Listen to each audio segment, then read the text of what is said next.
So I just want to thank everybody for joining us again today. We're obviously starting up these roundtables again. I wish they were in person. When we stopped them in June, I was hopeful that we would be in a better situation at this point, but unfortunately, we're still here. And I want to thank everybody again for signing up and participating today.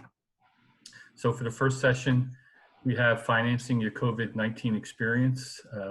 Presenters are Chuck Cuccia from Little Falls, Matt Jessup from McManimon, Scotland and Baumann, and John Rheinhardt from Wharton Borough. And later we'll have Julie Kupilik and Adam Brewer from Pequannock Township talking about the local government emergency fund. So it's all yours. All right, let me work on my screen. So Chuck and I had, actually it was Chuck, Matt, myself, and Matt Jessup had put this together along with Mayor Mensch from Brewer Township to do for the League of Municipalities. We had the opportunity to record this one last week, I think it was, Chuck, right? Yes. So we've been through it, but we took Mayor Mensch off of this because we didn't want to have him to have to do this twice. But we talked about that, you know, this is Chapter 74 of the Public Laws of 2020. This really is, it's 3971 and 24, it's actually Assembly Bill 3971 and Senate Bill 2475, which Chuck and I have been intimately involved with back since March 26, I think. No, March 26, Chuck, I think we had our first meeting, which we had a breakfast meeting, socially distanced. We smoked a frittata, I think it was, or some kind of breakfast thing on a patio just so we could talk about what do we do when our revenues all dry up. So this thing has had a long life, and we're going to go through the history in a little bit. But, you know, we sat down very early on, and Chuck was the first one who put pen to paper and said, here's the issue we had to deal with.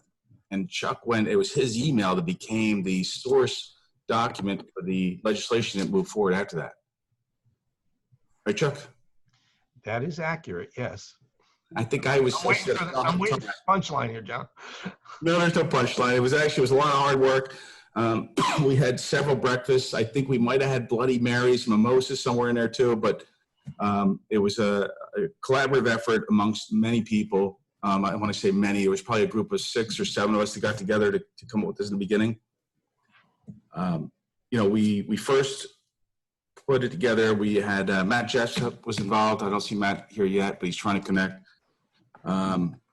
But we sat down, we documented the need, and we were able to communicate that to several of the legislators. Early on, we had Speaker Coughlin was involved in the process, and he took it and ran with it. And I think that's what started the whole process.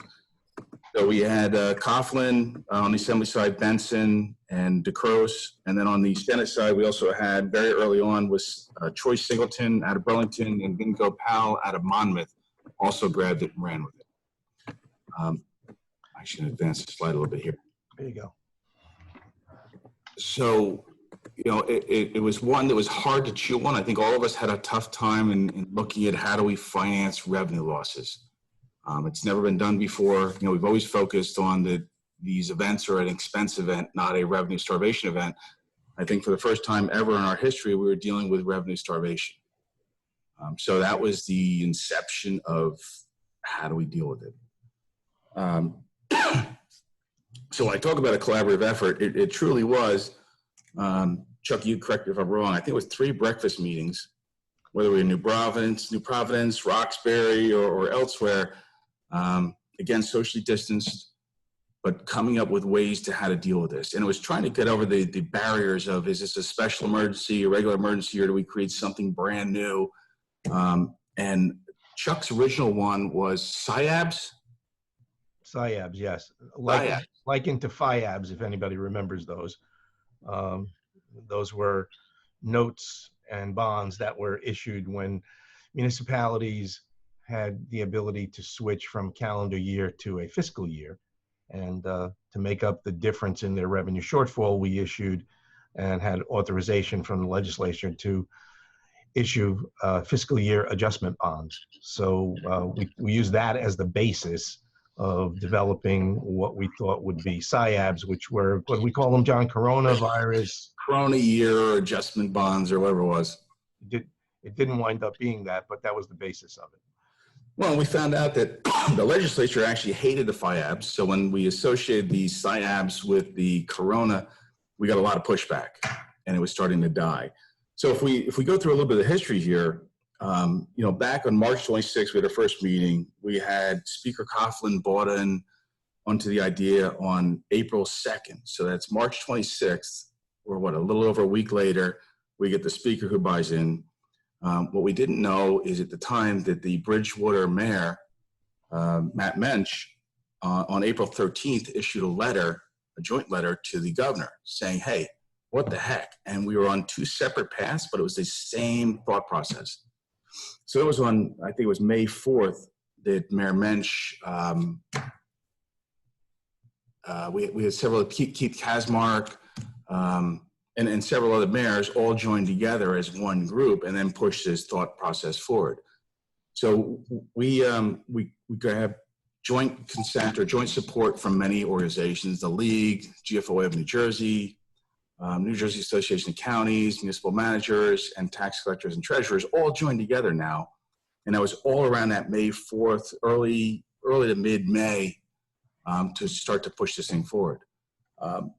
When I tell you that we testified endlessly, Chuck, you want to weigh in on how much we testified before Senate, Assembly, different groups, special interests? I would say I was there like at least 4 times, and I'm sure John was there at least as many, plus Matt, plus other mayors.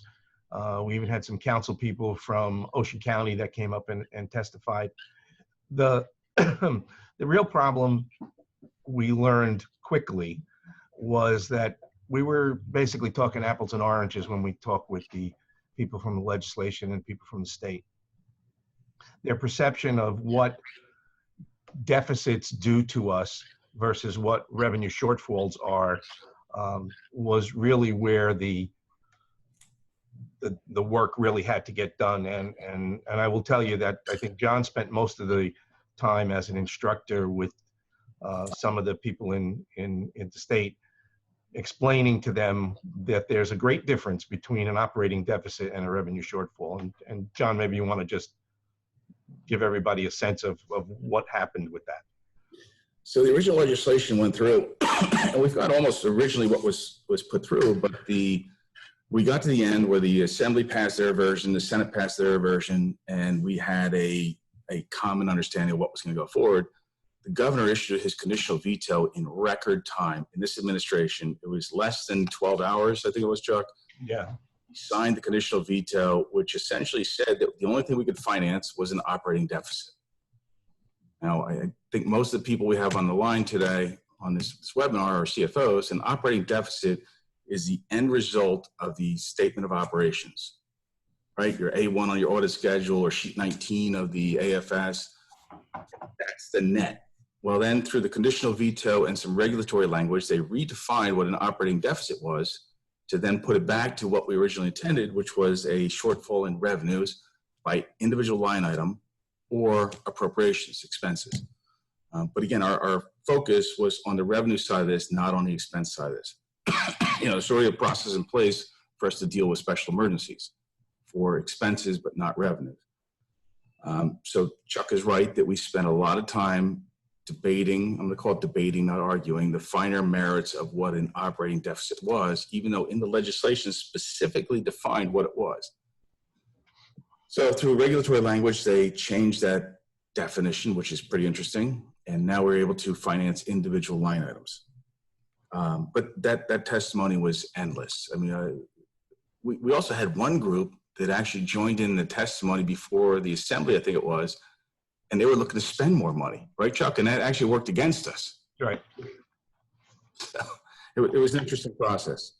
I have, my next point here is negotiations. This was, I mean, if you've ever, the next slide, I'm going to actually go to the next slide as we talk about this. Schoolhouse Rock, you ever see that thing about how a bill becomes a law? It's that process of how you get excited, you get to the top, and then it gets voted down, then you come back and reintroduce. So, you know, it's schoolhouse rock. How a bill becomes a law is a process that was frustrating, I think, for all of us. That we had a very good piece of legislation that they stepped on and then gave us back something that's a little bit different. And in the end, it comes back to the state wanted to have control over what local government wanted to do, how we wanted to save ourselves, which is interesting because the governor got a $5 billion bill with no oversight. But yet, us locally, we're looking for peanuts just to stabilize operations, and they wanted a ton of oversight. All right, so I'm going to stop beating that one up, and we'll move forward. All right, so I wish I had a polling question is how many people recognize this little guy here? Julie, do you recognize this guy? I do recognize him. All right, good. All right, so the younger crowd does know who he is. We watched that a lot in elementary school. Conjunction Junction? Yeah, great. So the history of 3971, and I think it should be 2475. I think I have a typo there. So you know that it started on March 26th. We started to get some acceleration where the Speaker of the Assembly picked it up on May 4th, introduced it, and you can see this succession of how it transferred. It went from May 4th, May 7th, May 14th, and then it stalled. We have a 2-month stall because people were arguing, and it was the legislature, summer. Even though it was a pandemic and everybody was stuck home, it stalled for that period for 2 months, and then came in July, and then it started to ramp up. And right around that June, July timeframe, Chuck and I were testifying before anybody out there that wanted to hear what we had to say. So you see here that it passed the Assembly in May. It passed the Senate, which is where the big battleground was on people that weren't sure about it. We were trying to get some support, rally behind it. And then on July 30th, it's passed, and then the governor, inside of 12 hours, does the conditional veto. Crazy. Sets a record. So then it stalls again. And then the conditional veto, and then between the conditional veto and then the Assembly and Senate re-entertaining this bill was a lot more testimony as to whether or not this conditional veto was something that we could live with. So again, Chuck and I were on the road. We're doing a road show with tons of PowerPoints, trying to educate people on what this means. We had a common understanding that as long as they could redefine the operating deficit with regulatory language, that we were okay with it. So it's the league, GFOA, NJAC, everybody's in here. And interestingly enough, it was the bigger towns that were ones that were really suffering the most. The ones that had, parking utilities, the ones that had hotel tax. Bridgewater has a revenue sharing on their pilot with their mall. The mall shut down. So you can see all different people had different interests on how they want to deal with this. So we get back to August. On August 24th and 27th, a lot happened. The Assembly passed it, the Senate passed it, they agreed to the conditional veto, and we moved on. And then from August 31st to October 9th, there's nothing. We're waiting for the division to come out with a local finance notice, which they eventually did, which had a lot of parameters that it made it tough for us. So if you haven't already started moving, you've got to start moving now. Chuck, did I miss anything? No, the short time frame in the dates are really critical. You'll know that you have to act before December the 1st, and the director has 45 days to approve or disapprove. If she doesn't do anything, then it's considered approved. But if you are in the situation where you're going to be issuing notes, you have to really take a look at that. I wish Matt were here because he's much better at this than I am. But Chuck, it's Matt. I am here. All right. This is usually where Matt starts to tell you how crazy it is to issue notes at the end of the year. So go ahead, Matt. Well, that is true. So, Chuck, let me just say a couple of things on timing, right? So, applications do have to be in by December 1st, and that's going to be a pretty hard and fast date. Either the act or the local finance notice, I forget which one, does reference the director's ability to waive or extend that date. But in a conversation with the director, that's going to be in sort of limited circumstances, the sort of outlier cases. And the driver behind that date is ties to the annual financial statement. Per I think the director and the thought process of the division, you can't close out your annual financial statement until you understand how you are going to be treating your revenue loss or your expense problem that can be solved through this COVID special emergency appropriation. So they need all of the municipalities that are going to take advantage of this bill to get their application in, get their amount approved, which will then allow them to finalize and close their AFS by the, January 31st or February 10th, whatever the deadline is, in early 2021. So that deadline of December 1st to get your application in is going to be a pretty hard and fast deadline. So to Chuck's point, timing is critical. The other issue, and we can get into the authorization process in a minute, but the authorization process is not a short one, right? It involves an ordinance, which of course takes 2 meetings and a publication at minimum before it's effective. You've got a couple of resolutions that are going to need to be adopted. And as Chuck said, the director does have 45 days to approve your application. She likely won't take all 45 days. I think so far they've been trying to act pretty quickly, but they certainly have 45 days. So if you haven't started yet, you know, at best, if the director responds pretty quickly, as she has been, you're probably a month away today, or close to a month away today, from being able to issue notes if that's how you're going to fund this special emergency. And generally speaking, once you get into the week of December 14th this year, that's a time after Tuesday, Wednesday, you really don't want to be in the market unless you really have to be, because bond and note investors are starting to shut down. You know, they're starting to sort of count their money and end their year, and investor interest may not be great. And of course, we're all looking for the best interest rate possible. The other thing to consider, 2 other things to consider with respect to borrowing, again, we can talk about it in more detail a little bit, but one, improvement authorities may be putting together county guaranteed pooled programs for these notes, which will help those who either don't have a credit rating, have a credit rating that is less than their county, and or issuers that are going to be issuing smaller amounts. So the market considers smaller amounts, right? $500,000, $300,000, even $800,000. When you're paying off 1/5 per year, by the end, those numbers get pretty small. And obviously, those improvement authority programs will take time to, you know, to authorize and put in place. And the other thing is, the nice thing is you don't have to issue your notes this year. That wasn't exactly clear in our view between the statute and the local finance notice. We did talk to the director about that as well.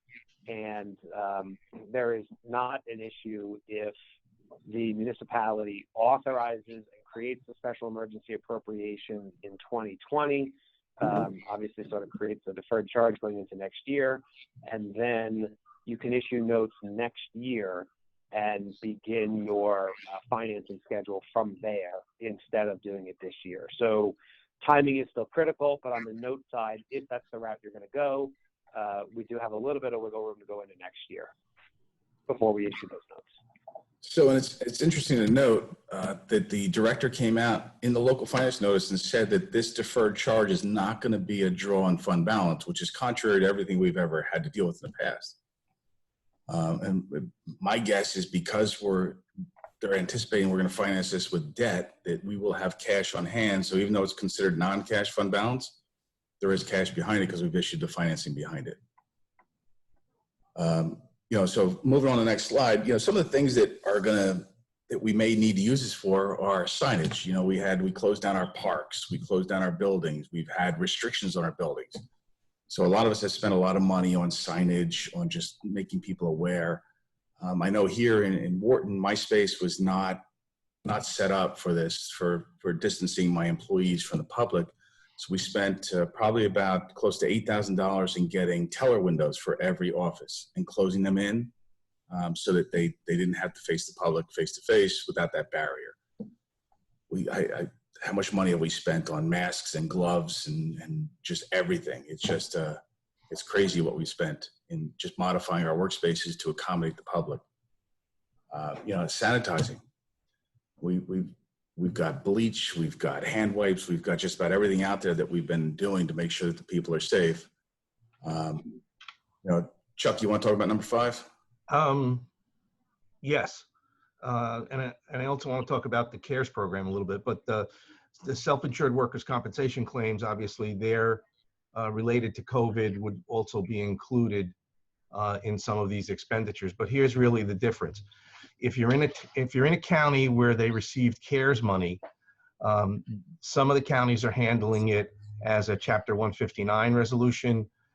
So here in Passaic County, we received an allocation. We did a Chapter 159 resolution, and all of our expenditures are going against that appropriation with relation to COVID. Some counties who receive CARES are making their municipalities go to FEMA first, and then the CARES money will provide the 20% that FEMA does not pay. And then you have counties that did not get any CARES money, in which case I think those are the ones that are going to be much more hit with regard to expenditures for the COVID related expenses. So just be advised that workers' comp claims in those situations would qualify. We have been keeping a list in Passaic County of the items that are being allowed to be charged. We're doing things like touchless door entries, storage sheds for COVID equipment, closed captioning for council meetings, mobile testing vans, changes to CAD systems. There's a plethora of information that's out there in Passaic County of what you can charge off as expenditures related to COVID. Okay, so we have Gabby Dos Santos has a question. Do we want to open her mic so she can actually ask the question for Matt? It has to do with some financing of using special notes between funds, such as operating to a parking utility. Yes, I will do that. Okay. I am trying to find Gabby. There she is. She's hard to find. Okay, Gabby, try.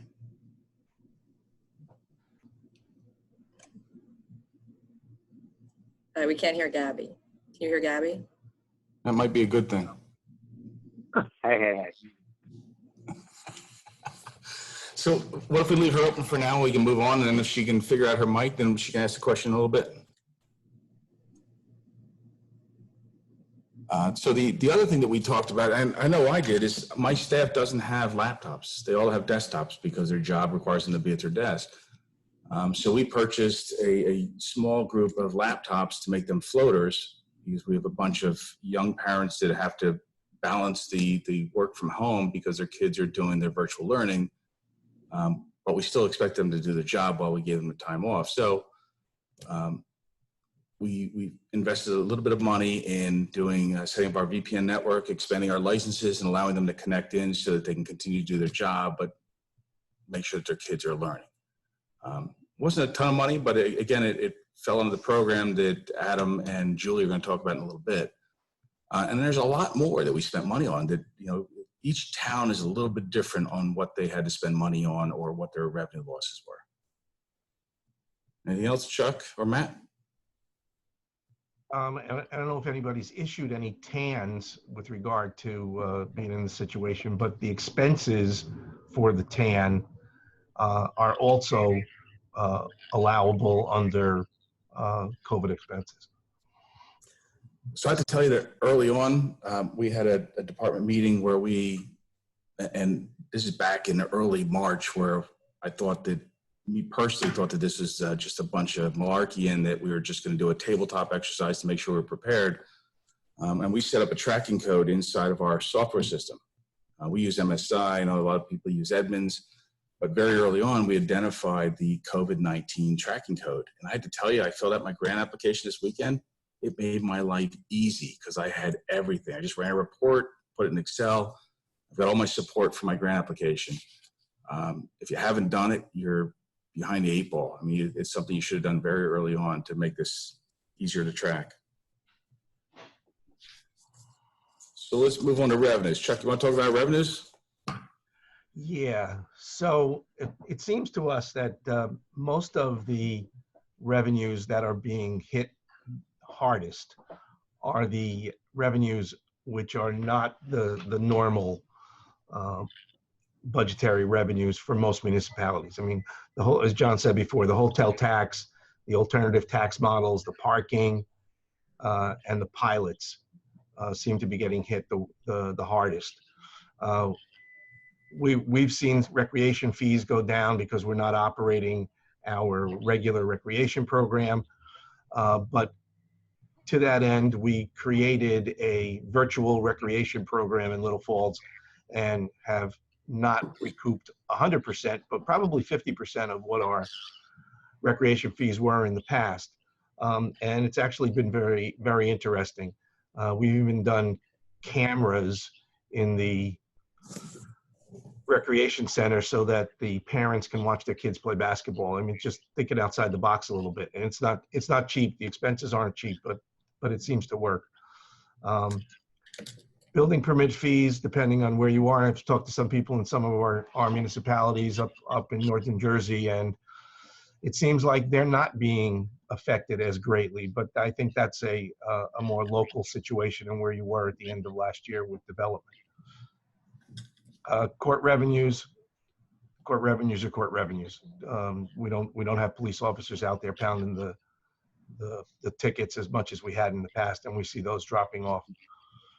Interest on investments, what can I say? We're down to about, what, 0.28 at the banks. So interest on investments is really taking a hit with regard to our situation as we see it now. What's the next slide, John? Actually, before we move on, was it Executive Order 190 or 192? I forget which order he's on, but the revenue czar has taken over our water revenue now, and said that we cannot collect any penalties. It's not shall or may not, it's you will not. So that's on utilities, right? It's on water utility. They were specific, but then the division came out and they had some guidance that said, hey, in the spirit of this, you should probably extend that to your sewer too. So I love how the state comes in and wants to exercise their control over our revenues, again, at a time when we're sucking wind and they want to take 45 days to review our revenue losses when they don't get the same level of review. So we get a little snarky again because they want to weigh in on ours when they don't understand us. So Gabby's texting me now that our mic does not work. She doesn't have a mic on her workstation, so she can actually type her question again if she wants to type a little bit longer, so we see what she's trying to say.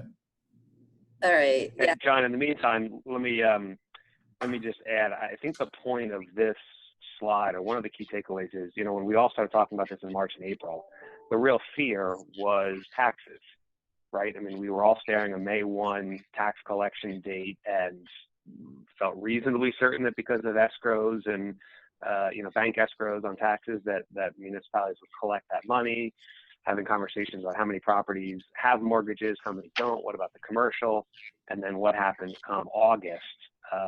And I think the reality is I really haven't heard, and I don't think any of us have really heard of a situation where the conventional tax revenue has really been a problem. In fact, that seems to be holding really well. It really is this enterprise type revenue where we're seeing an impact and where this bill can really come in and help the towns. Matt, I think the issue with regard to taxes is going to come later, and here is the model that we're looking at. We have a very large group of tax parcels in Passaic County that are office space, and if it's one thing that COVID has taught us, you don't have to work from the office. I think what we're going to see is a lot of county board judgments as we go forward. So in determining what your shortfall will be for 2021, and remember, you only get one shot at it, I think you got to really take a look at what you anticipate your county board judgments to be that will be filed in 2021, because it could be substantial if those properties are being assessed on the income basis and cannot and will not be able to rent those office spaces. Correct. So moving on, we also looked at alternatives to using or opting or options for not using this new law. Obviously, we know we can go scrub our current year appropriations, cancel something that doesn't need to be there. Our rec program shut down, so that's money that's there that we can cancel out. But again, you need to balance that with your need to regenerate your fund balance in a future year. If you've got a bunch of reserves out there that maybe I don't want to call it over reserve, but maybe you've got a little bit of cushion in your reserves, you can simply cancel a portion of those reserves and have them come back to your operations to help stabilize where you are. Other revenues that you can push. Maybe there's something that you go out, start sending out notices. Hey, let's get our money in. Chuck talked about you can use tax anticipation notes to kind of stabilize your cash position. Remember that cuts with a double-edged sword, because when you present for your tax anticipation notes, you have to present your plan on how you're going to pay them. So if you're down in revenues, you got to be cognizant of the fact that you may not be in such a strong position. So that's a little worrisome to me. Right. Do you have a sufficient amount of fund balance to use next year to help stabilize and hopefully get you out of this? I read an article, it was about a week or two ago, of Dr. Fauci saying that he believes that this is not going to be done in 2021. He believes we're going to be waiting until 2022 before we see any relief where we can actually come out of hiding. John, and to your point earlier, right, this bill is really meant to protect your fund balance. Right, that's the whole purpose of it. The local finance notice says as much, right, is don't use the fund balance, even though you could, to offset some of the revenue losses or unanticipated expenditures. Take advantage of this, keep your fund balance restored at a healthy level, protect your credit rating, et cetera, et cetera. And so I think that's really the main focus of this bill. Agreed. And they expanded the use of our storm emergency funds very early on. Hopefully we've all been adding to them over the years, but we never know when that next Superstorm Sandy or that Halloween snowstorm is going to come in again, and we need these funds. And that's what they're there for, is to buffer us, to allow us to survive these events. My reserves are set at 3 times my worst year. And the one year we got hit with 3 back-to-back storms, and people used to say, hey, you're sitting on too much money, until we went through that year. And we survived that year without having a declared emergency, and that's why it's there. And I think the last thing we want to do is furloughs and laying people off. It's not fun. You're impacting people's lives. We've although we shut down the offices early on, we restored them pretty quickly, but our employees have been working full time. So it's just we still have to maintain what we're doing. Anything else there? You want me to move on? You can go to the next slide. So Matt, this is the procedural side, which you and Chuck ran with the last time. Talks about the process of making application. I know you're by phone. So yeah, sure. I'm happy to jump in, John. So as I mentioned briefly earlier, there is a multi-step legislative process that municipalities and counties presumably have to undertake if they want to take advantage of this bill. At the slide here, we start with application to the director, but I'll say it starts with preparation of an application to the director. So you have the link there. Many of you may have seen it already. The application to the director is really an Excel spreadsheet that basically asks you for historical data on your revenue side, which allows you to come up with the math on your shortfall in revenues for 2020. And ask for data on any expenses incurred that qualify under the bill.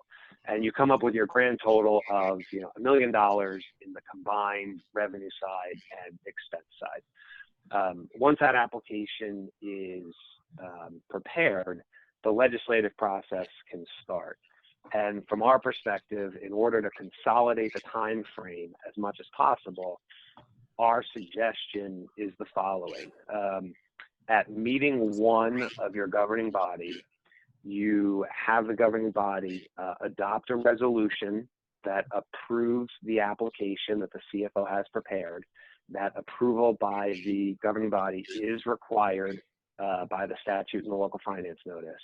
And that resolution needs to be adopted by a majority of the full governing body in your municipality. So not a very common vote requirement, nonetheless, a majority of full governing body.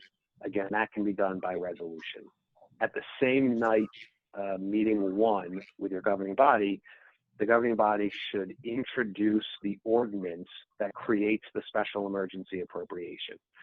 Similar to all of the other previous enumerated special emergencies, codification of ordinances, reval of real property, accrued sick and vacation, more common ones these days, your special emergency appropriation is going to be created by ordinance. So introduce the ordinance and approve the CFO application on the same night. Day after meeting 1, CFO should send the application down to the director along with a copy of the introduced ordinance, and that starts the director's 45-day clock. Again, to date, I think the director and her staff have been trying to turn approvals around pretty quickly. When you get to meeting 2, your next meeting of the governing body, 2 weeks later, a month later, depending on when you meet, regardless of whether you have heard from the director, our view is you should move ahead and hold public hearing and finally adopt your special emergency ordinance, which again creates your appropriation. And if you are funding or thinking of funding that appropriation with the issuance of notes, because you're not required to, at that second meeting, also adopt the resolution authorizing those special emergency notes. And that resolution requires a vote of 2/3 of your full governing body, not unlike a bond ordinance, and also not unlike, again, a special emergency note resolution approving notes for any of the other enumerated special emergency purposes. So at that point, you'll have meeting 1, action taken, filing with the director, meeting 2, action taken. Begs the question, what happens if I haven't heard from the director? I think legislatively, 2 things. One, our legislation is basically saying the appropriation and the authorization is in the amount of, using my example, $1 million or such other amount as certified by the director, so that you don't have to go back and amend or readopt or get to a 3rd meeting in order to take care of what could be a discrepancy in the amount applied for versus the amount actually approved. Second of all, your appropriation can't be effective until the director has certified it, and the simple solution there is to have your ordinance and your note resolution, again, if you're adopting one, say that it is effective upon the latter of applicable law or certification from the director. So if for some reason, if you're a town that meets every 2 weeks and you have not heard from the director in that 2-week window, keep moving ahead, recognizing that the end of the year is near, recognizing that if you are a community that reorgs on or near January 1, you can't introduce an ordinance in December and finally adopt that same ordinance into January. And so we think that consolidated process will help move things along. And then depending on your timing, if you are in a circumstance where you want to or need to issue notes, you should have some time, albeit maybe at a time in the market that's not less than ideal. But again, if you need the money, so be it, as opposed to waiting into January, February and financing at a later time frame. So while we continue to talk, if we can launch just the first polling question, Laura. Okay, let's do it. So Bill Homa had added too that if you've got any water delinquencies, that you cannot have them part of your tax sale this year. Okay, will your town be using P.L. 2020 C-74 to cover revenue shortfalls? Can you all see that? You can all see the results now, right? Not the results yet. All right. I think we were still sharing John's screen, maybe. No, she should. I'll stop share just in case, but Do you guys see that? It says yes 25%, no 75%. okay. Wait, hang on. There you go. Can you see it now? No. We see your home slide, Laura. All right. Well, I'm going to go back and unshare me.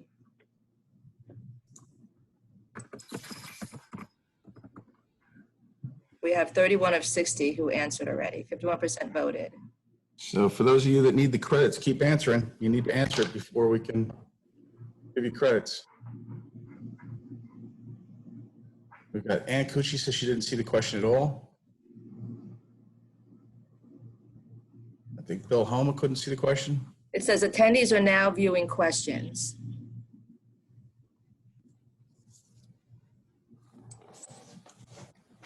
I don't understand how they're not seeing it. Yeah, we've got a bunch of people that said that they can't see it. All right. Maybe they can answer in the comment, in the chat Yeah. box, and then you'll know that they answered. So the question was, are you going to take advantage of this new law that allows you to finance your revenues or appropriations? So if you can answer that question to the chat, then at least we can log it, and Laura will have the responses.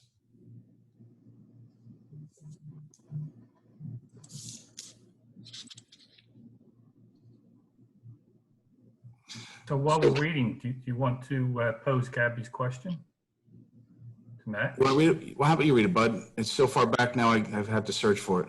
Okay. Matt, Gabby was asking about the option of those notes being issued between funds. So maybe you have a shortfall in revenue in the parking utility, and operating is able to finance the notes. Right. So let me just take a quick half a step back and just sort of finish the thought process in terms of how you can fund the special emergency and hopefully answer Gabby's question at the same time. Once you have created this special emergency appropriation, the bill gives you two ways to fund it. One is through the issuance of special emergency notes, and those notes are closely follow the normal procedure for special emergency notes with one exception. Oh, look at that. There's a slide on it.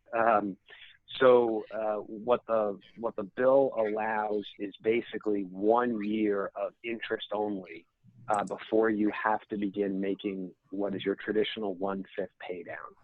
So in the current circumstance, if you do create a special emergency in year 2020 for that $1 million, you could issue notes in 2020 for $1 million. When that note comes due a year later in 2021, you would pay interest only on that $1 million. You would reissue the note for $1 million.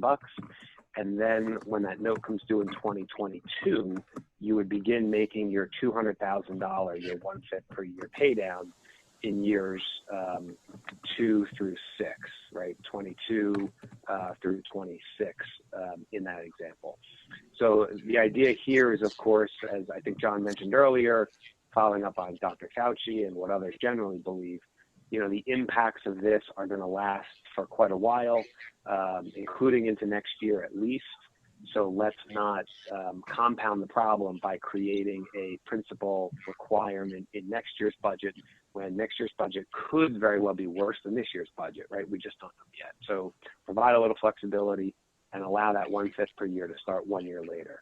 Now, if you don't issue notes until 2022, you don't get that same 6-year clock, right? When you issue notes in 2022, in 2021, if you do an appropriation in 2020 and you wait till you issue the notes until 2021, when you get to 2022, that is not an interest-only year. You do still have to start making your 1/5. So if you don't issue notes this year, you're basically giving up your 1 year of interest-only option. Of course, then you also don't have an impact in next year's budget at all if you can wait. So I think the trade-off on the timing is, if you really need the cash, do it this year, pay interest only next year. But if you can wait just a month or two, perhaps you're better off issuing those notes next year, having no impact in next year's budget, and then paying interest and principal in 2022. The other way to finance the appropriation is through, again, sort of the more traditional deferred charge option, raising 1/5 per year, again, starting in year 2, raising it as a deferred charge 1/5 per year in future budgets. So again, I think, and I'm guessing, depending on the cash situation, some towns may choose to do a special emergency, raise it through the deferred charge option, again, having to raise nothing in 2021, and then raising 1/5 per year in 22 through 26. And those who want or need the cash flexibility will choose the option of the notes. If you choose the option of the notes, to Gabby's point, you have an issue of where you're selling those notes to, right? And again, one option is going to be out into the marketplace, competitive sale. Another option will be negotiated sale to perhaps your depository bank, perhaps to a neighboring or another municipality, perhaps cheap plug to John and Chuck here, to the Mel Jiff, who is taking their balances and investing them into communities by buying short-term notes. Perhaps it's through an improvement authority pooled program, a county guaranteed improvement authority pooled program. If your county doesn't have one, have an improvement authority, you can use another county's improvement authority. So we may see those types of pools expanding. And then perhaps issuing a note from one fund to another, right? Which I know a lot of municipalities do in the bond anticipation note context. And certainly I see no reason why you couldn't do it in the special emergency note context. You know, the utility fund buys the note from general capital or vice versa. And, finance it through a sort of interrelated purchase. I think those are all viable options in terms of how you can finance this if you're going the special emergency note route. And Matt, in some towns or maybe some bond councils, they believe that if you finance the note in-house, then it's considered defeased by the IRS, and you can't go out to the marketplace after you do that. Is that correct? Yeah, but that's a great point.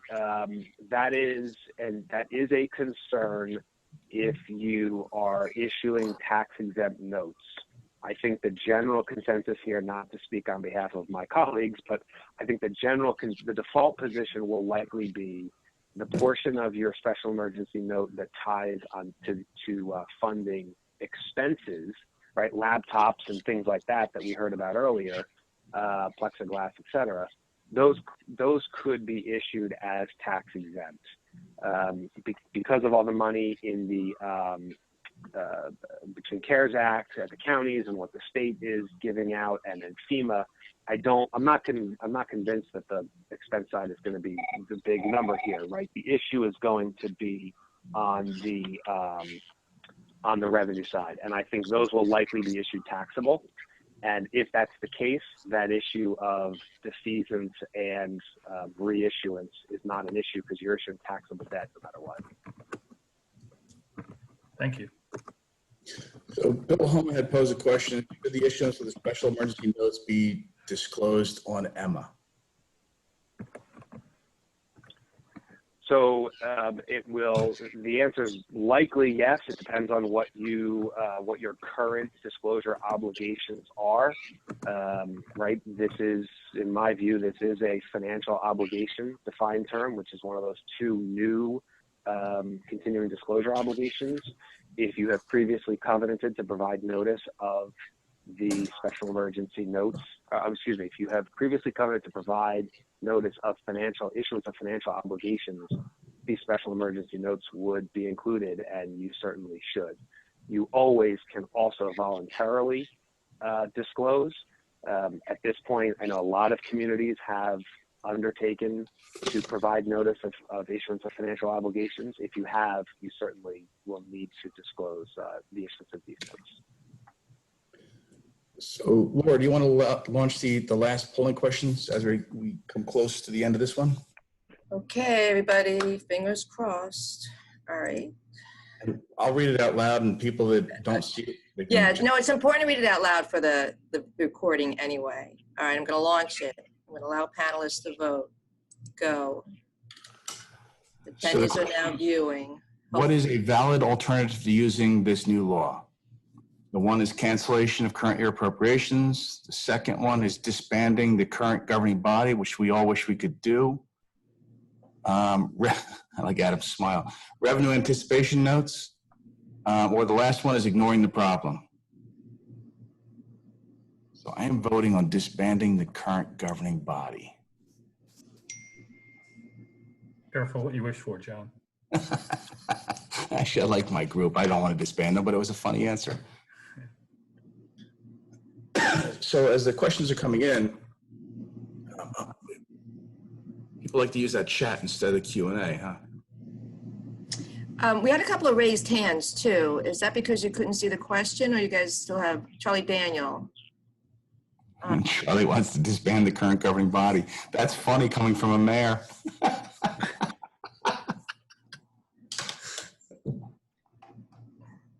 So they're voting through chat, Laura. All right, so 34 now. Last Just- time 3, now we have 34 people voting. You can leave it open for a little while. We can keep going on the next slide until they all weigh in. So one of the questions very early on, I think it came from Chuck, was he wanted to include his tax appeals in his CARES funding. And we had a debate between Matt, Chuck, and myself that, you know, there's already an existing process through a special emergency. You didn't need to take advantage of this law to fund those heavy hits. And it's going to be difficult to quantify what's going to happen in 21 because of the pandemic in 20. But Chuck, you want to add anything to that? Only in terms of, you know, you really don't know at this point what your county board appeals or state board appeals will be, depending upon the makeup of your tax base. And I think that's a little bit of concern. So I'm going to try and hedge that a little bit in my calculation and my certification to the director with regard to revenue shortfalls. I think that's the way to handle it. Agreed. And going to Chuck's point earlier about office buildings, yeah, I don't know that there'll be an immediate impact, but I'm sure businesses are considering how much office space they really need going forward, which I think was part of Chuck's earlier point. Right. Right. So the other one we were talking about is, you know, if your tax collection shortfalls, and I'll give you an example. So my collection rate is in 99 and change, but I use 96% when calculating my RUT. So if you look at my revenue statement, I'm still ahead, but I'm behind where I might be had I not used that number closer to 99%. So do you use that when you're starting to apply for these revenue shortfalls? Because you look like you're good, but you might not be because you've used an aggressive RUT or a collection percentage to bump your reserve up. So that was some debate that we had. You know, the other one is we know that the deadline to the director is December 1st. If she has 45 days to respond, that's January 15th. You can't close down. So that just means you're in a hurry up and wait situation. Right. The other one is just procedurally, if you wait till December 1st to apply for this, and this is more one for Matt, between the first reading, second reading, waiting for approval, can you realistically issue special emergency notes prior to December 31st? You know, I know anybody that's watched John Wick, he was given the impossible task and he survived, but it's because he cheated. You know, can we make this happen, that impossible task, before the end of this year? Yeah, John, again, it's going to be challenging, right? For starters, it's why we're suggesting that certainly communities that we talk to sort of follow up, continue with their approvals, regardless of or in anticipation of director approval, so that you can try and consolidate that time frame. And then again, if you do need to issue that money by the end of the year because of a cash circumstance you have, if as you get later into the second half of the month, I think some of the other options that we talked about, other than going out into the marketplace, such as local bank, Mel GIF, other municipality or authority or self-financing, I mean, those become more viable options from an interest rate perspective, I think, than a competitive sale on the 20th of December or something, even if you could get there. you're going to be hard pressed to find a lot of attention and good interest rates at that point. And we don't want to compound the problem by increasing interest, for sure. Right. And, from the JCMI, Matt keeps referencing the MEL, our investment program, which is the JCMI program. We've invested a lot through the year. We had $500 million collectively if we're completely liquid. But we've invested throughout the year, beginning in March, very early on in the process. And right now we've got a lot of that is tied up. So I don't want to sell it as an option. It still is an option, but right now we're still feeling those growing pains of how much we've done early on. Yeah, agreed. So I think at this point, we're at questions. If anybody has any questions for us before we move on to the next topic. Yeah. And John, can I just add 3 quick things at the end of this that I don't think we mentioned?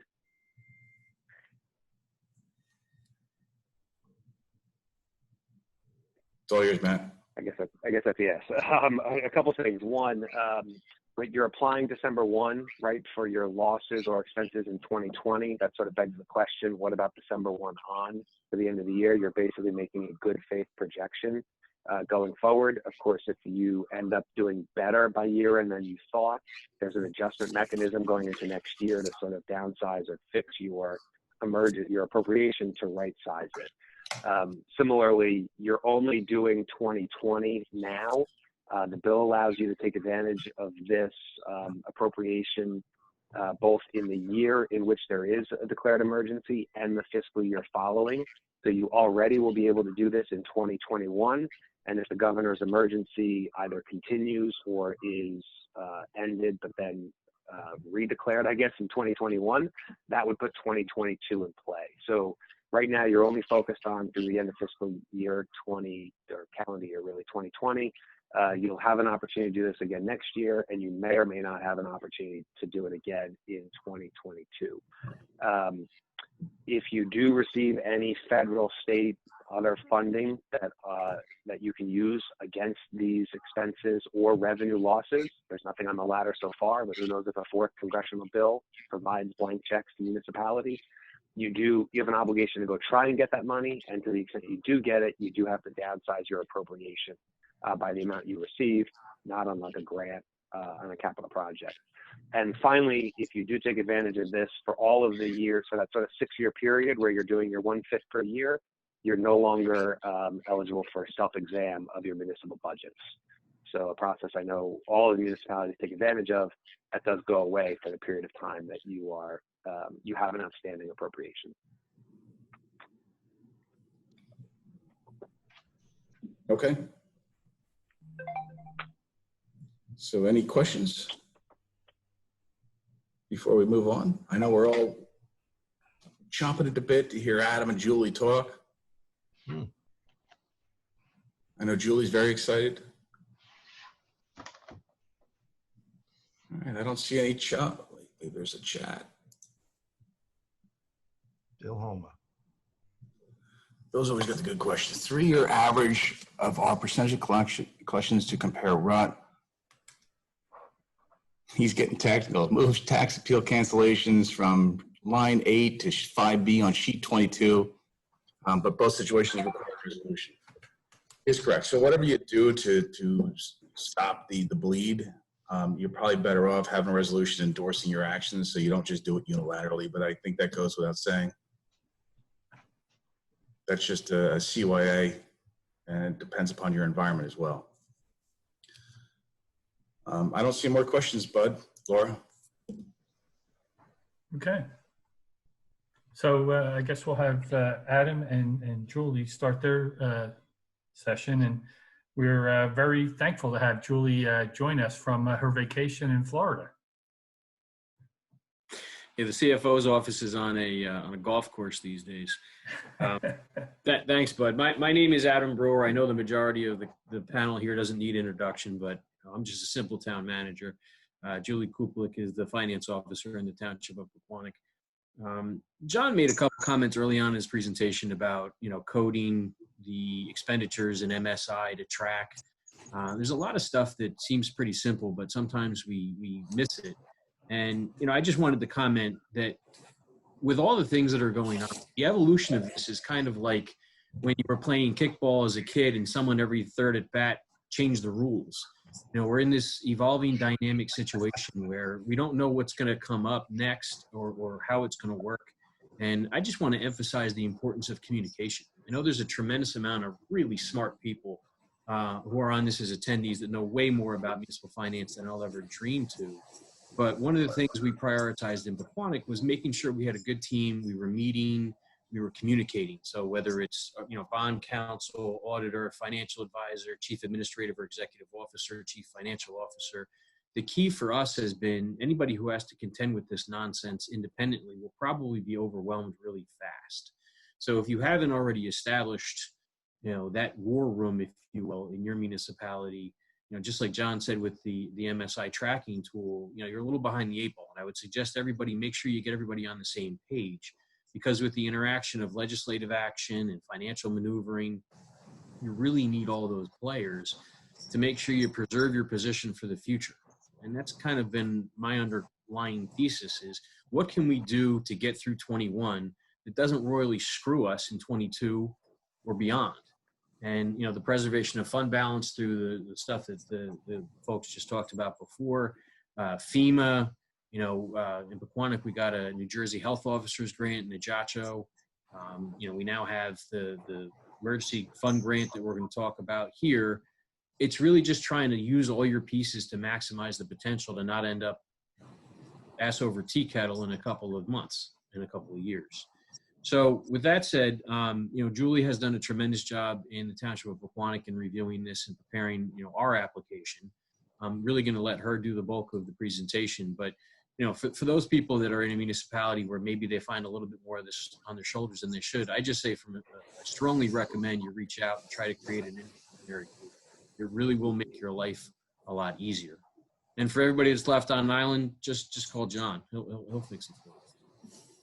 With that said, I turn it over to Julie from sunny Florida. Thanks, Julie, for taking the time away from vacation. I really appreciate it and look forward to what you have to say.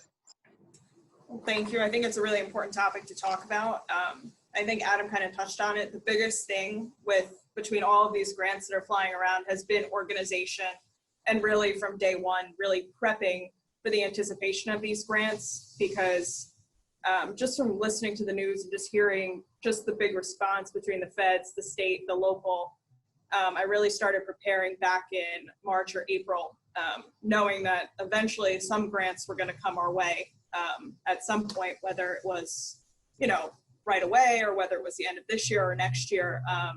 We did utilize the project tracking in MSI, and it's been great to just run the report and print it and, work from there and use it kind of as our tool to track, okay, what have we already applied for? What's still eligible to be applied for? It lists all your check numbers, the amounts. So it was a great tool kind of as a starting point for our expenses to really track what we can apply for and just what items, because I'd run the report and I'd look at it and just reading through a lot of the grant guidelines would, unmark things that have really not shown up as eligible expenses to kind of take them out of the listing. So organization has been the biggest thing, and especially with a lot of these different grants from different agencies and different levels, just making sure, like with the local government emergency fund, the biggest thing that they've been stressing is duplication of benefits, to making sure that when we take an expense, we're only applying to one grant for it and making sure that it doesn't show up on any, subsequent grant applications. So kind of going into the local government emergency fund, reading through the guidelines, I guess everyone knows that the application itself is due on the 10th.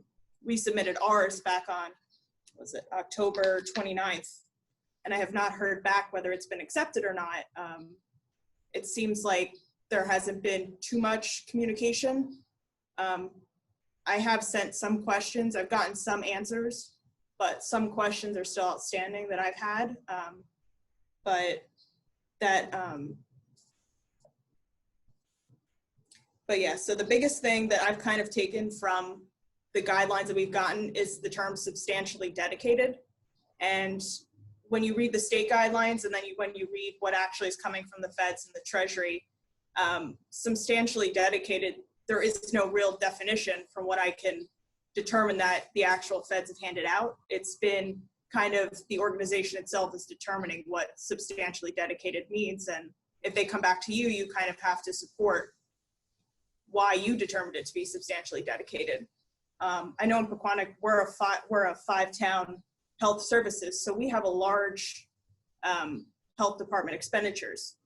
And the biggest thing is for us is I noticed on the reimbursement form that they did actually mention interlocals on one of the far pages in the back of the form to make sure that we're not duplicating in terms of not just grants, but duplicating in terms of revenues from other towns who are paying us to utilize the health services. So that's kind of one question I have out to the fund is how do we address that for the other towns that are paying us for health services? Can we submit for those services? Or since other towns are paying us for those services, does that also consider duplication of benefits? So that's one of the questions I have out there. I also did pose the question, can other towns use their funds and apply to the fund for their portion of our health services? You know, so no funds are left on the table, because I'm not sure for the towns that do contract for health services, and a lot of these grants are for the expenditure of health services, what are you guys using the money for with large sums of money? Did you have other, you know, large expenses, or are you going to leave money out on the table? So that was a question that I had for the fund that I've not heard back yet. Because I guess as us as the lead agency, what role do we play in that? And that's kind of important that I'd like to know if we can help our interlocal municipalities, what role do we need to play in that to make sure that we can, you know, we don't leave any money on the table of the other towns as well. And that we can apply that to the health program. So the application itself, it seemed like it was based a lot on the flexible chart of accounts, and they just wanted to know where you were spending this money from, what kind of funds were you using. I know for a lot of the PPE, a lot of buildings and grounds, we did utilize the Storm Trust Fund for a lot of the plexiglass, because those were pretty expensive. I never realized how expensive plexiglass was, but that was a big expenditure for us. Because a lot of the smaller expenditures, it was a lot of backup paperwork. When I was going through, I actually started our reimbursement form already. Because as part of this application, it kind of seemed like to prepare the application, you kind of had to know how much you were spending. So it was really kind of doing the reimbursement and the application simultaneously. That's what it felt like. So I was very ready to do the reimbursement form after doing the application. So I noticed that, you know, to reimburse for all of the gloves and PPE, this was the backup documentation. So just from my experience, when I would review grant applications at the County of Morris, when I would see a grant application that looked like this, it would take a very long time to go through. So I guess my first round of reimbursements, I want to ask for a lot more of the simple items like S&W, where it's, you know, pay stubs and fringe benefits, to try to get the application through faster and try to get the money through back to us faster. You know, so that, you know, looks more like this. So just from the reviewing perspective, it's just kind of an easier way, you know, from my experience, to get the money back faster. And, you know, the smaller the application, the more organized it is, the clearer it is, the quicker you get your money back. You know, it just takes less time, and, you know, it's a lot easier to go through. Another item that, I don't know if this is coming from the CARES, the language in the CARES Act about the duplication of benefits. We, as Adam mentioned, we did get the Nacho grant. And one important thing that I asked the health officer was really to find out where these funds were coming from. what agency were they coming from, were they related to the CARES Act, just to make sure that these funds were also not a duplication of CARES money. It turned out that those were CDC funds, so they were not a duplication of CARES money, but that was important to know for the duplication of benefits. We also had applied for FEMA for the PPE. That was another one. The other thing that I kind of noticed going through the application was there seemed to be a disconnect between the state directions and the federal guidelines. I don't know if that was for kind of the sake of keeping the application direction shorter, but it seemed like there were a lot of items under the federal guidelines that were not mentioned in the state guidelines. The guidance for state, territorial, local, and tribal governments.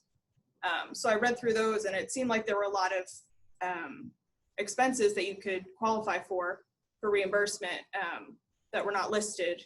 One of the biggest ones that I had asked about was the single audit, because the directions had stated that the expenditure had to be made by December 31st for the CARES Act guidelines, but really a single audit you really wouldn't get until 2021 for 2020.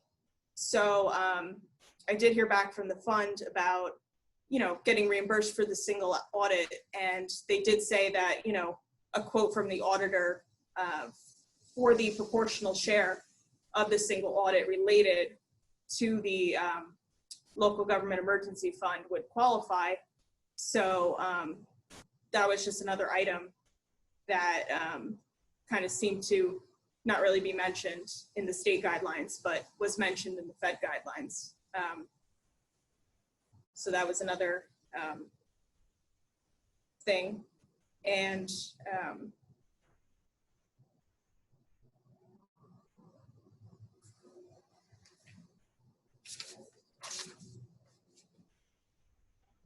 but yeah, so the state guidelines, I think it was about 7 pages long, but and a lot of it was duplicated from the state instructions, but it definitely goes into a bit more detail, just about what they consider public health expenses, what they considered, medical expenses. And they did talk about when you're applying for S&W reimbursement, when you're applying for the substantially dedicated employee versus the non-substantially dedicated, in terms of fringe benefits, because there's a different amount that you can ask for fringe benefits for someone who's substantially dedicated versus non-substantially dedicated.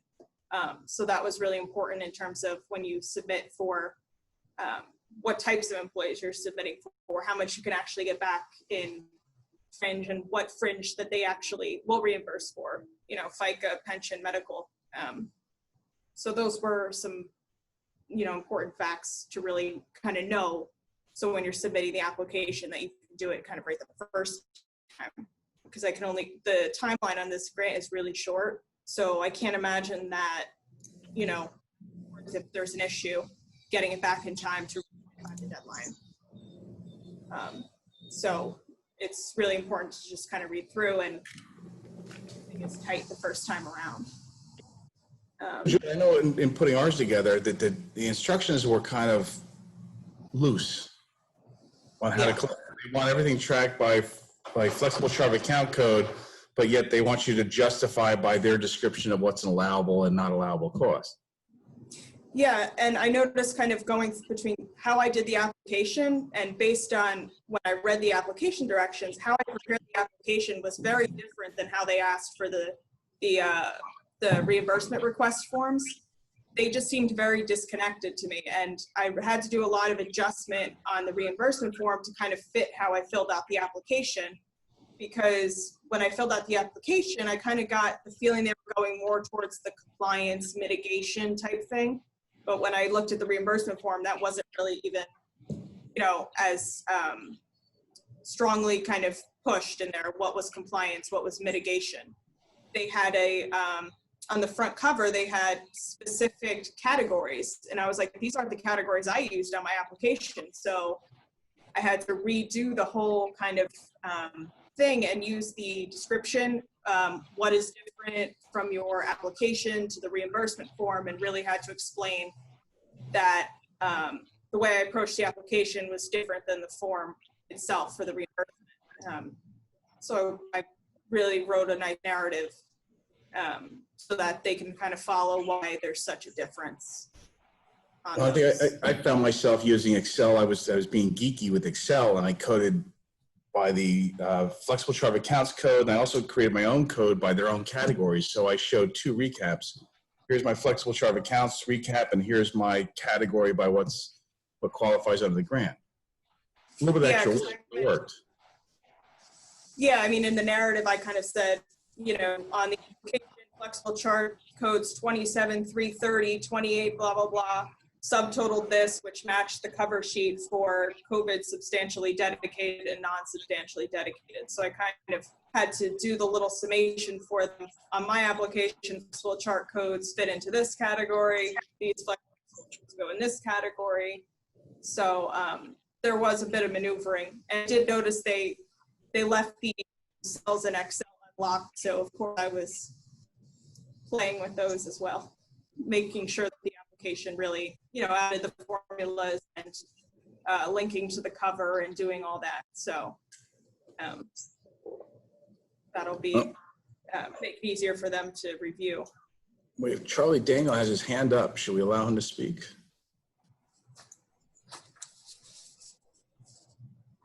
We need Laura. She's got control. Yeah, I let him, Charlie, you should be able to speak. But I think that was up from before. And then we have another one, Bill Mayer. All right, so this is interesting. When I allow you to talk, Gabby, I'd like to know what happened to you. They dropped. Gabby's mic doesn't work. She says she's on a computer, has no mic. No, but you know what happens? And I don't want to take up this time here, but when I allow them to talk, they like disconnect. So I don't know what happens to them. What do you want me to do now, John? We lost Charlie. Oh, there he is. Charlie, can you speak? I think Charlie lowered his hand. Oh, okay. Okay, got it. What Like else? when John calls you the night before one of these things is scheduled, he ran away the other direction. I called you a lot sooner than that. Yeah. And going back to some of the comments from the first presentation, you know, the discrepancy in how this applies to each town based upon how they operate is pretty significant. You know, you look at Sussex County that has regional health, I guess except for Sparta. And then you have, you know, towns like Pequannock, or you have the County of Morris, which provides a lot of health services. So depending upon what aspect of your operation is really what you're using to respond to the emergency is going to have a pretty significant impact on how you complete the application. So, you know, one of those things that you need to just be cognizant of is how much are you really doing for this certain emergency in this way? So I'm amazed when I talk to some other people about how different we all are, yet we have a one size fits all solution, you know, times 6 or 7, which makes it even harder to navigate. But I don't want to steal Julie's momentum or where you were going with that, John. So I'll stop talking. So I have to tell you, I filled out my application this weekend because I have a council meeting tonight. So it's just perfect timing for me to apply by the deadline, which is tomorrow. I was all done, and you know, Wharton was awarded, it was $96,000, which I thought was crazy. And I came up with about 80 with my projected potential losses going forward. And I thought even that was stretching it. But then I got a call from my police chief last night that one of my sergeants tested positive and took out an entire squad. So now I have 5 people that are home for 14 days. My overtime's gonna go through the roof, and I wasn't looking for salaries. But now I'm thinking, all right, so there's an expense. My overtime's gonna go up because now we only have a 20-member force, and I lost 4 or 5 guys. That's 25%. My overtime's going up. I also had 2 public works employees test positive. And then we looked at who they potentially exposed to the virus, and we now have 4 out of 14 public works employees now quarantined for 14 days. So we weren't seeing it before, but now we're starting to see it. And like I said, originally we weren't looking for salaries, but now I think I'm gonna start looking for salaries because still have to cover the jobs. And that was the thing, like we got $191,800 and something. And when I put our application together, based on expenses, like I put on the application itself that we anticipated to spend $331.95. That was another thing. I wasn't sure whether they only wanted me to show expenses up to our allowable or to show the true expenses that we think we're actually going to have. So we have a lot of just expenses that we can only apply up to our grant amount, but I showed them that we're going to look to spend $331,000.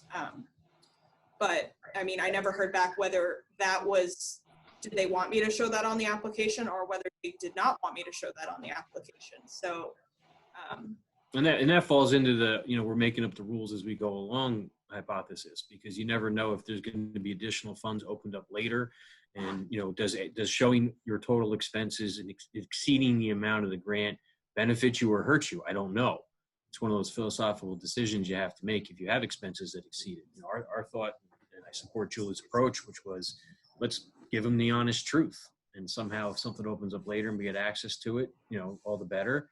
If they look at us and roll their eyes because they think we're trying to gild the lily, oh, okay, I'll accept that. But, the benefit is to back it up with the documentation you have prepared. and the biggest chunk of it was health services. And the reason why it was so large is because we are providing services for 5 towns. So you have the overtime, to go to all of these other towns to help them, because we're basically doing the same response 5 times over.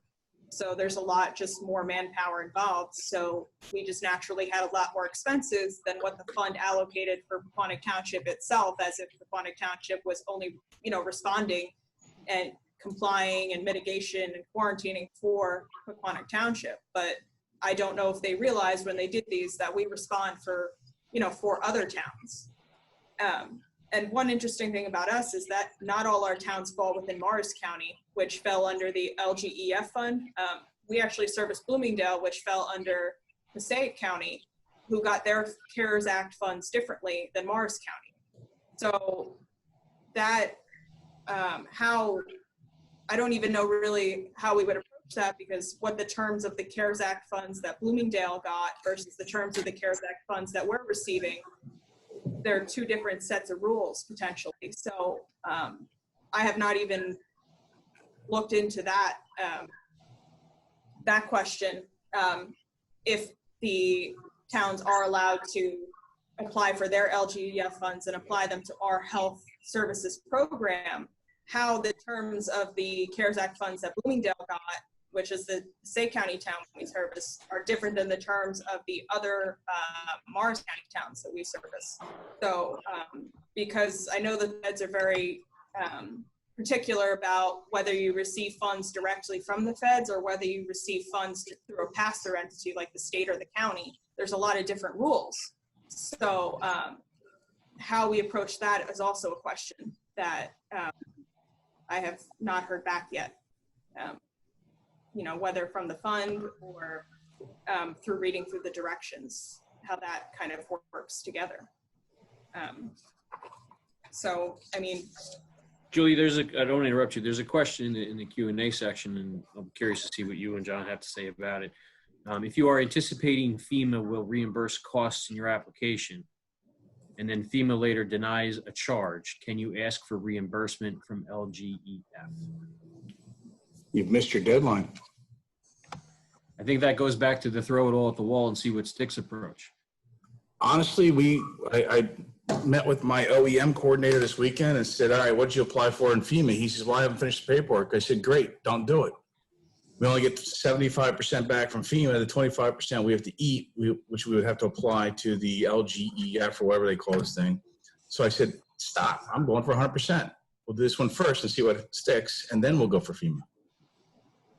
Yeah, see, we had applied for FEMA already, so I considered the 25%. I just listed as, an in-kind donation from the township, and because I didn't really want to get into the stickiness of, okay, FEMA gave us 75, and then to show them, okay, I'm subtracting out the 75 FEMA gave us, and here's the 25. I just think that would just be overwhelming. So for us, it was only, I think $4,500. So I just considered it an in-kind from the township and just moved on.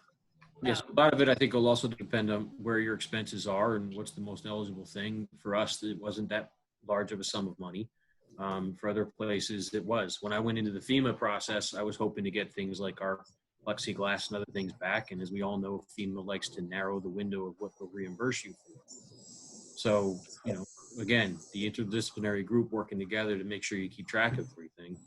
You know, whether you're like John and you take that approach or like us or something else, it's just something that needs communication to make sure you don't miss out on dollars, which is really the bottom line. Right.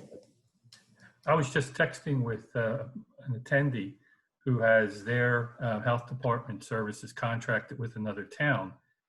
And their opinion is that they're contracted for a specific amount and there is no look back.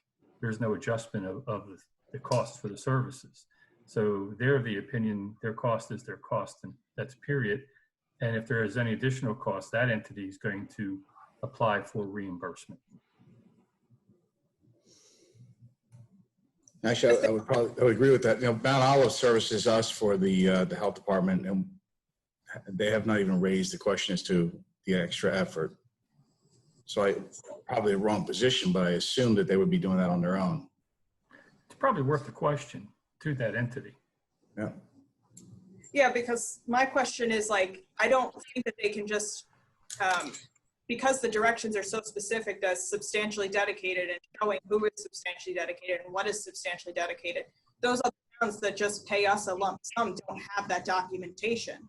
They would need the documentation from us that, you know, we are providing these services and the pay stubs and, you know, what the fringe benefit cost was. So, I mean, I could see that, you know, applying to LGEF for just, oh, we paid $40,000 in health services. I could see why that would not qualify without any role from the lead agency to provide that documentation, because this grant really wants that backup documentation.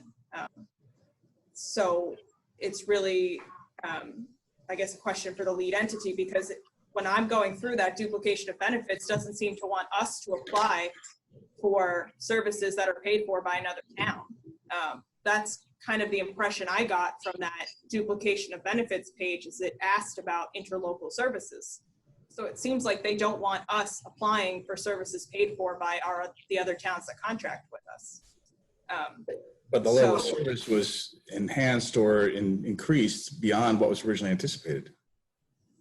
Yeah, I mean, I don't know what kind of proof they want from us to show, like, we budgeted 35,000 in overtime and we spent 80,000, therefore we get the, you know, the balance. I'm not really sure what they want from us and what they're expecting from us as the lead agency. So that it is one of the questions I have out there to them. I've not heard back yet, just what the role for us is and what exactly they're looking for from us as the lead with all the backup documentation. Do we have to provide that to our, you know, the people we service in order for them to apply and submit it under them? Do they have to? I mean, there's no real answer in the directions or the Fed guidelines or anything. So leading back to Bud's comment, I think it's important to communicate so that the lead agency and the contracting agencies understand what the other is doing. So if you find yourself in a position where you're one or the other or in a different spot, you know, just reach out if you have questions, because, you know, don't leave the money on the table. yeah, and also for us, it's important for me to know, because I do not want to apply for those funds just to, you know, get turned away from them saying, oh, they're paid for by other towns, therefore you guys don't qualify, and we leave money on the table, because we have other expenses as well. So I need to know on my first, you know, application, what should I apply for? If they don't want me to duplicate services provided to the other towns, then I need to kind of redirect my application to other items, and just go up to our share of the health services budget, and then, you know, do the balance in PPE and plexiglass and other items that we had as just for the township. So it's important for us to know where we're going with this and what we're allowed as the lead agency in this whole grant process. Noting the time, but I don't know if you want to throw up the first question for the second half, or Laura, have you? Yep, I'm gonna give it a go here. We got the technical team working hard. Is that an eligible expense? Is that something dedicated? I don't know. Let's figure it out. All right, I'm launching you. Here you go. Are you applying for the full amount of the LGEF CARES grant? Yes or no? And people are voting. So originally I would say no, but now with my salary losses, I am going to apply for every last penny. We have a bunch of people in chat, huh? Oh, they're answering. No, you know, it's about, here we are, we're at 32. It's about half of you can't see it.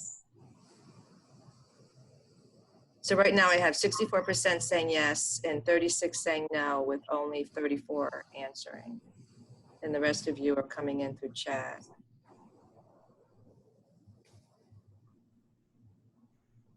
And obviously it's a little more fun when you're doing this in person because the round table can actually include more voices. But I'd be curious to hear from the people who are not applying for the 100%. If it's like John, they just didn't have, you know, those expenses, or is there another reason that leads them not to go for the full rep? You know, recently the state health department came out with a grant.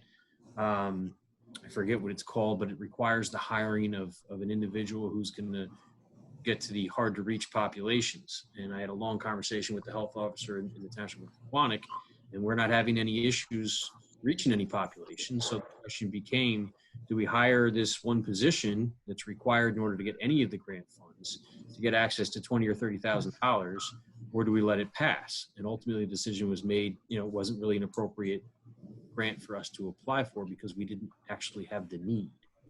And I've had many a conversation with elected officials over the years. You know, you don't necessarily have to apply for every grant just because it exists. You better have the need, otherwise you're going to catch yourself into some trouble. And there were some fine details on that, like the fringe benefits were capped, and with the price of medical and stuff like that, the cost to have this position was probably worth more than the grant. Yeah, you could end up eating money. So, Thought it was going to be something that was fully funded. So that's where, you know, again, like I said, the team looking at all the details and trying to figure out what makes sense is always paramount. yeah, there was only a small portion of that was flexible. I think it was, you know, a small share that they allowed you to use for this, for not that position. There were, you know, you could do a small portion was for PPE, but the main part of that grant was for that position that, you know, getting that little extra money for the other expenses was not gonna pay off, you know, when hiring this, you know, this full-time position. Looks like Karen Fornero has her hand raised. Yep. Okay, Karen. Hi, I just wanted to just add something quickly because I was emailing back and forth. So this is actually to the credit of Jim Burnett from Madison. But I think you guys had mentioned earlier about if you have more expenses, what to do with that. And the state came back and actually gave him a response to that. So what they said is what they're telling towns is that they may include as much information about their planned expenditures as they would like in those situations where their expenses exceed their allocation. However, they cannot request an amount larger than their max allocation into the total grant amount requested section of LGEF1 or into their resolution. But what they're recommending is that you add into the application a section that states something to the effect of, if extra funds permit, followed by a list of your additional expenditures. And these will not be considered part of the expense list in your initial application, but in the event there are excess funds, and we have the time and ability to redistribute the remaining funds before the federal deadlines, these lists will help us making those determinations. So just wanted to share that. Thanks, Karen.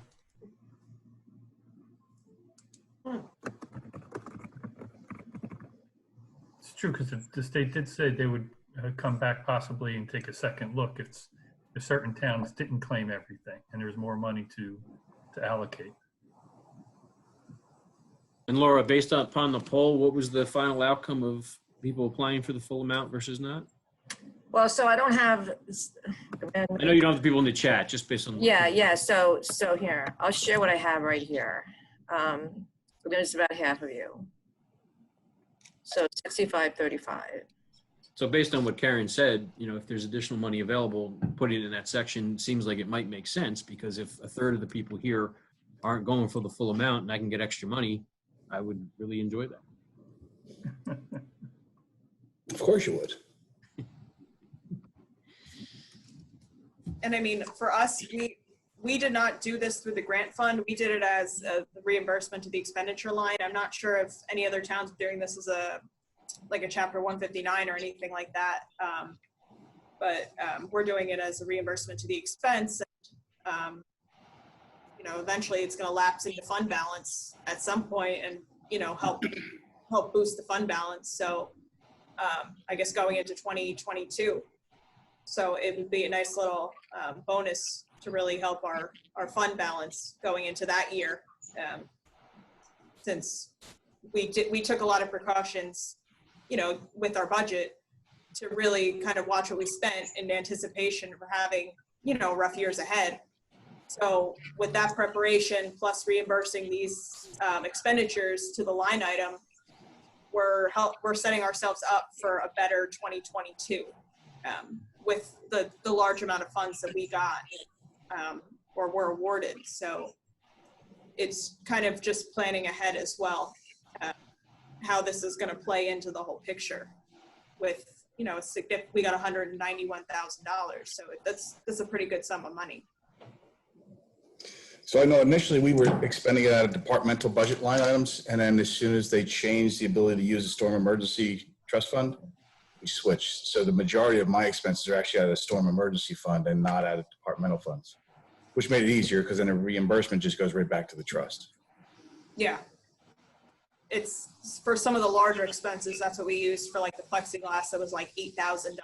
But for like every single glove and sanitizer, the departments didn't have access to the trust, you know, to charge the trust fund through the system.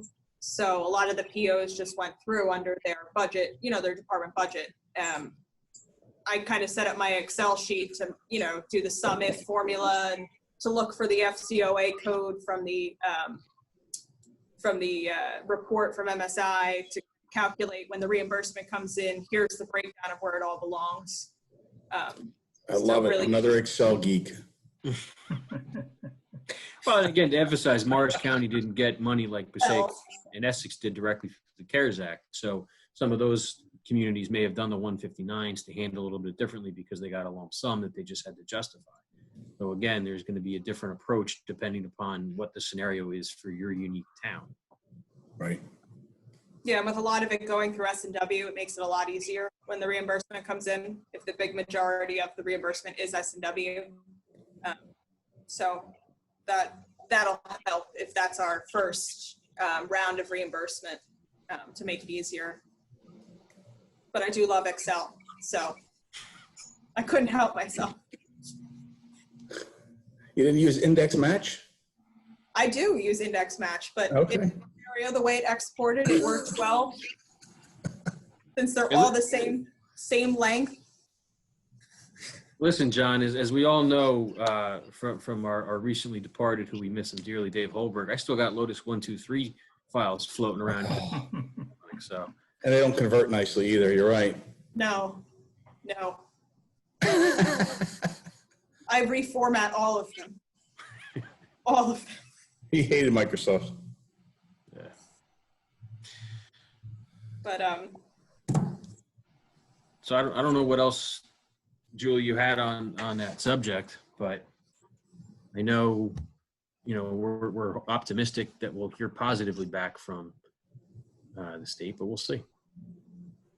One thing that came up with some of my clients was if some of the topics that we're talking about, the complexity of all this. You know, are you applying for FEMA funds, this money? Are there other grants that you're getting? And what happens, you know, 3, 4, 5 years down the road after this is over, and you have, you know, auditors coming in now from either the state or feds coming in and looking at your things and trying to justify the costs, you know, well after the fact now.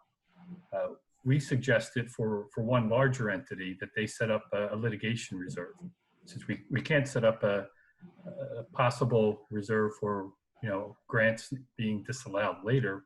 We thought if we set it up in a litigation reserve to try and hedge against somebody coming in a few years down the road, it might be something that some towns want to consider if they think they might have an exposure.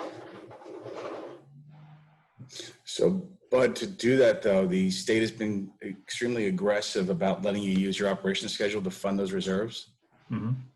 So in order to do that, you need to charge against a line item and set up that reserve and not just a charge against operations.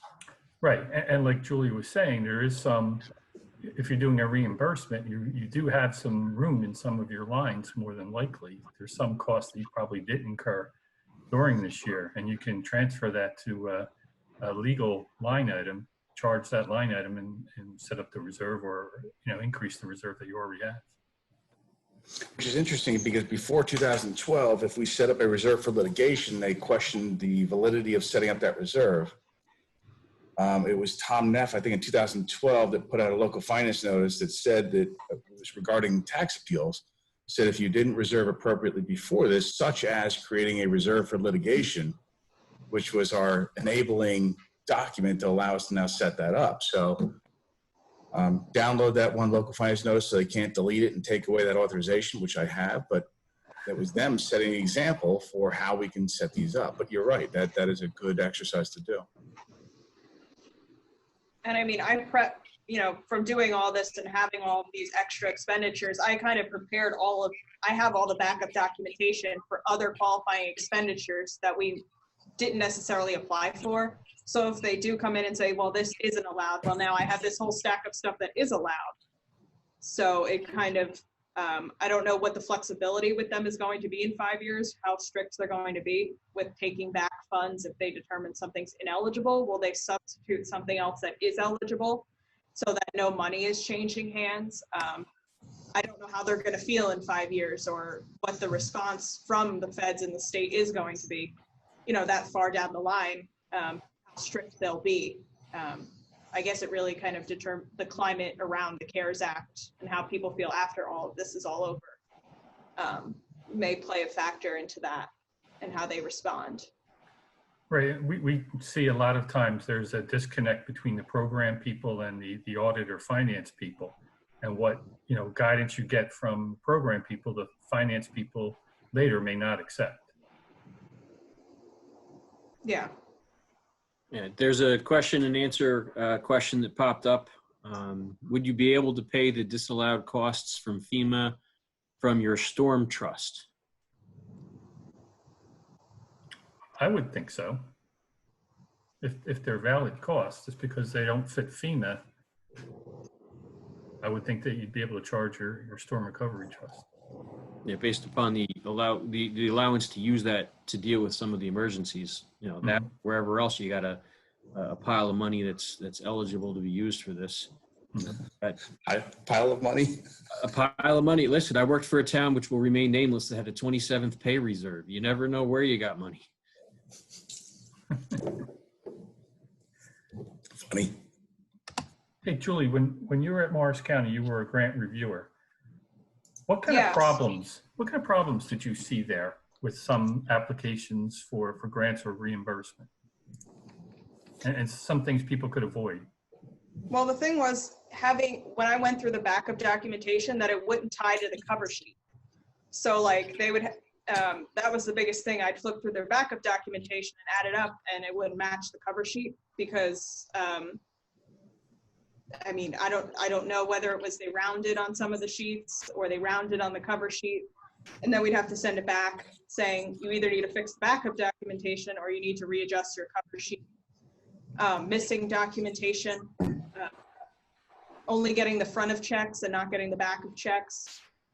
A lot of just common clerical errors from people, and having to go back and forth. And when the grant application looks like this, it gets frustrating to go back 3 or 4 times, and then those grantees would be waiting for a month and a half while we went back and forth, because I'd have to kind of communicate to the department who ran the actual program and say, hey, your grantee is missing X, Y, and Z.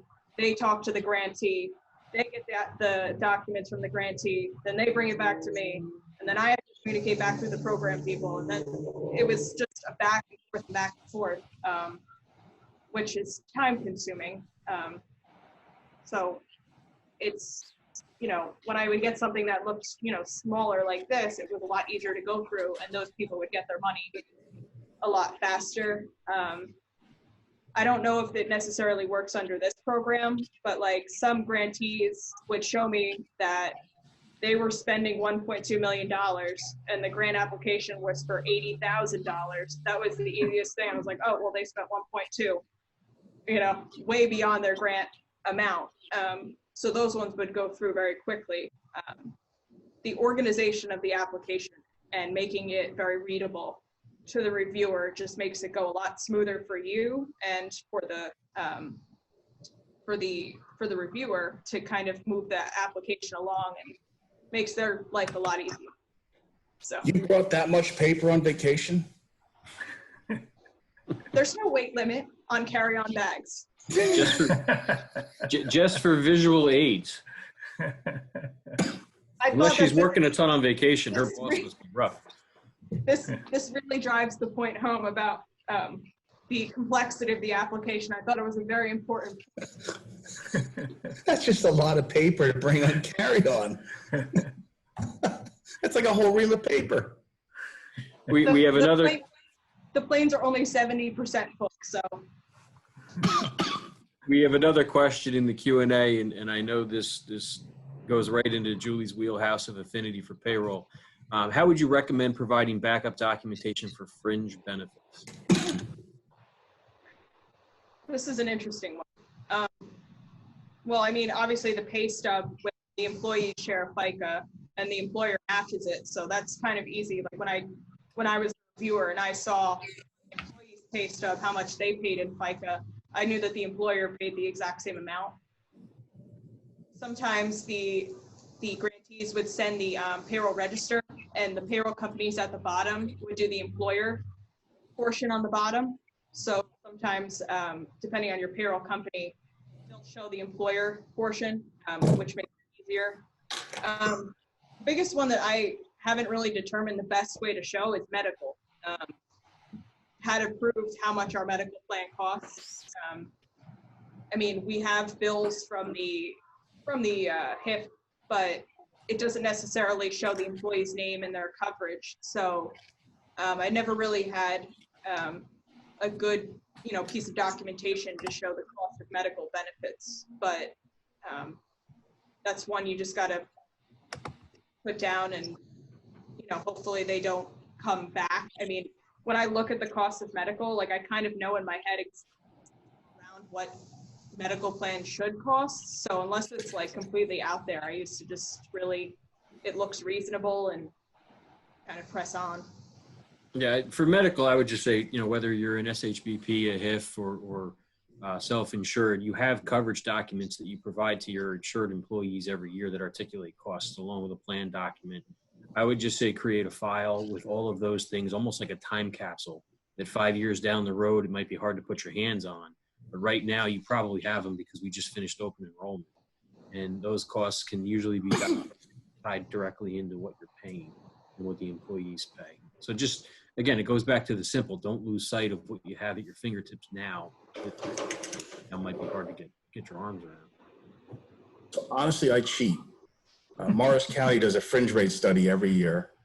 And I email Betty and I say, hey, can I have your fringe rate study? And I have it all the way back to 2002, I think it is. So I trend it. And I use that as an average approximation of the fringe rate for all of my employee classes. And theirs is broken down by non-PFRS and PFRS. So instead of tracking all the expenses, I just use the average and I base it upon a larger population that approximates our costs. So should the whole bunch of emails from the Morris County towns on this roundtable? Actually, you know what?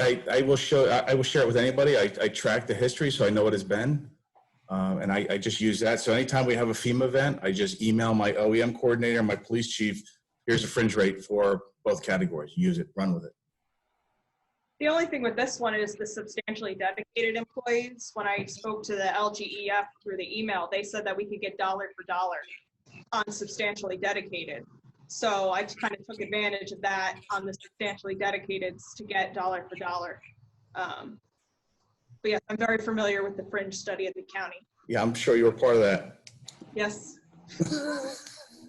So again, I cheat because it's there, it's readily available, and I look at it as a larger pool of, it's a sample of the entire county employee base, which represents what most of us experience. Yeah, and the FEMA grants seem to like using the fringe rate better. Right. Like there was, I think on the FEMA sheets, they have the regular hour fringe rate and the overtime fringe rate. So you can pull out, fringe that doesn't belong on the overtime. So there are those, I mean, for FEMA likes the fringe rather than the dollar for dollar.